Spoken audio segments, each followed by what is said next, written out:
like liberal Nazis that will go up and attack you. Like I said, you know, everyone's like, Anna Wintour's your friend. I'm like, this Gabby girl and Gigi and these people, they would have never said anything negative unless they got the okay from Condé Nast, unless they got the okay from Anna. They would have never got the okay to comment. Like, let's just talk about specifically. So these are people who are attacking you for your T-shirt. Well, it was a setup. It started off as,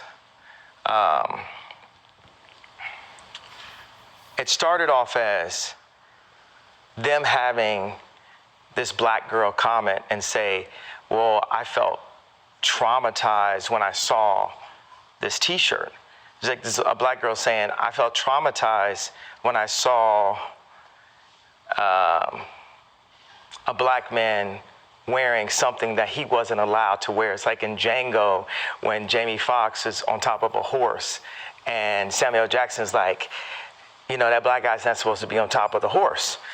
Okay, and then I went and said, hey, I don't like your boots. I know Anna Wintour doesn't like your boots and you're not a fashion person.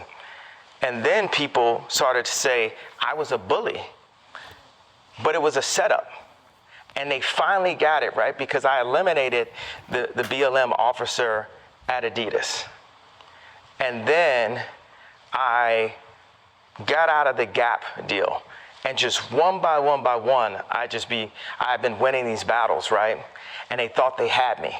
They had the idea that Ye was bullying, what I think the liberal term is a body goals black woman. Now let's talk about Gabby and my good friend Lizzo. Lizzo works with my trainer, a friend of mine, Harley Pasternak. When Lizzo loses 10 pounds and announces it, the bots, that's a term for people like, it's like telemarketer callers, like on Instagram, they attack her for losing weight because the media wants to put out a perception that being overweight is the new goal when it's actually unhealthy. Yes. Let's get aside the fact of whether it's fashion and Vogue, which is not. Let's just, or if someone thinks it's attractive, to each his own.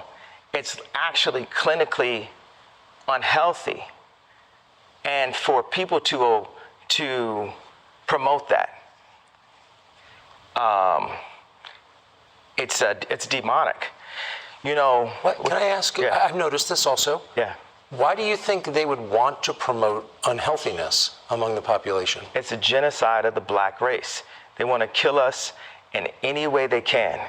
Planned Parenthood was made by Margaret Sanger, a known eugenics with the KKK, and I believe that if we saw ourselves as a people and not a race, then we would treat our people better. Like if you go to a Jewish person and you say a race, it almost gets confusing. They'll cut you off quickly and say, we're not a race, we're a people. Well, our people are supposed to just say it loud, I'm black and I'm proud. Okay, well what about, do you own the land that you're living in? Do you own, is the contract even in a language that's even possibly understandable, right? You know, for your heritage, you know. And in America, we as blacks will like down each other on how good we speak, but we're speaking English. There's nothing whiter than English. We're not in our native tongue, actually. So we judge each other on white goal lines, not based on exactly what our culture